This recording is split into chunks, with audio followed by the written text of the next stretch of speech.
Ni asubuhi na mapema kumekucha tarehe ya 13 Januari 2026 ambapo shule zote Tanzania zinafunguliwa. Siku ya Jumanne yenye hali ya hewa ya kupendeza na kuvutia, napanga safari ya kwenda katika shule ya St. Joan Vision Primary and Daycare, shule ambayo ipo mkoani Ruvuma katika halmashauri ya Mbinga mji, kata ya Masumuni, mtaa wa Mji Mwema. Shule yenye mandhari nzuri ya kupendeza na kuvutia, hususan kwa mtoto wapo shuleni, lakini shule hii imesheheni malighafi mbalimbali na vifaa vya mtoto kujisomea.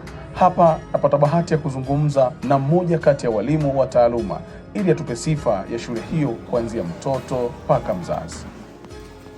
Kwa majina naitwa Madam Rehema, nafundisha shule ya Joan Vision.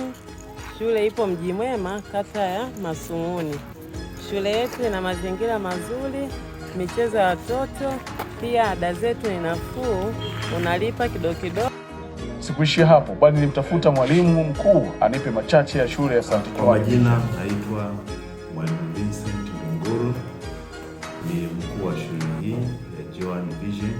Shule yetu ina mazingira rafiki kwa kujifunzia, lakini pia ni shule ambayo ina vivutio vingi katika kujifunza, na tumedhamiria kuinua taaluma ya shule hii, kuhakikisha watoto wanapata malezi bora kabisa katika hali ya kumjenga mtoto ili aipende shule.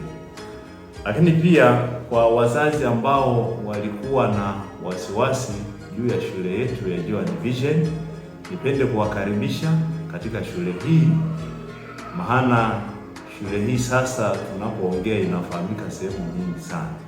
Kwa hiyo nipende kuwakaribisha kwa wale wa kwanza, darasa la kwanza, lakini pia kwa awali nafasi ziko wazi, wale wa kuhamia darasa la pili na darasa la tatu.